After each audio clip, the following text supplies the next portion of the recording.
যাকে তাকে পুষিন না করে শেখ হাসিনা ও তার সহযোগীদের বাংলাদেশে পাঠাতে ভারতের প্রতি আহ্বান জানিয়েছেন জাতীয় নাগরিক পার্টি এনসিপির আহ্বায়ক নাহিদ ইসলাম। জুলাই পদযাত্রার তৃতীয় দিন বৃহস্পতিবার পঞ্চগড়ে একথা বলেন তিনি। দেখব ডেস্ক রিপোর্টে।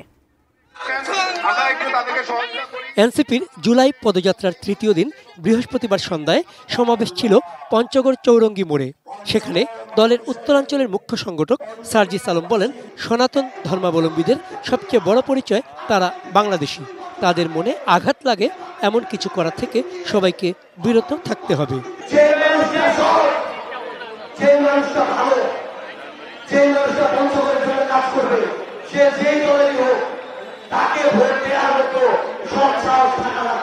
এনসিপি নির্বাচন চায়, কিন্তু সে নির্বাচন হতে হবে সংস্কারের। তবে তার আগে গণপরিষদ নির্বাচন হতে হবে বলেন দক্ষিণাঞ্চলের মুখ্য সংগঠক হাসনাত আব্দুল্লাহ।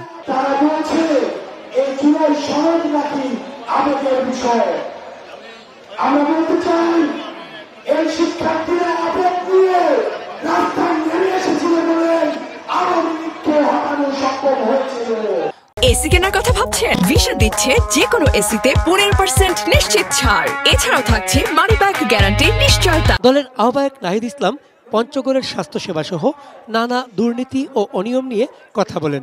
সীমান্তে পুশিন প্রসঙ্গে তিনি বলেন, দলমত নির্বিশেষে ভারতীয় আগ্রাসনের বিরুদ্ধে ঐক্যবদ্ধ হতে হবে। কোনোভাবেই আর পুশিন মেনে নেওয়া হবে না। আমরা স্পষ্টভাবে বলতে চাই, এটা হাসিনার বাংলাদেশ নয়, এটা ছাত্র জনতার বাংলাদেশ।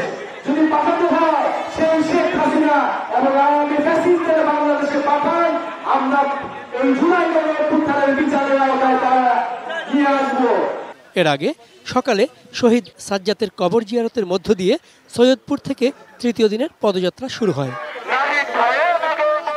চন্দন পাল, ডেস্ক রিপোর্ট, এটিএন নিউজ।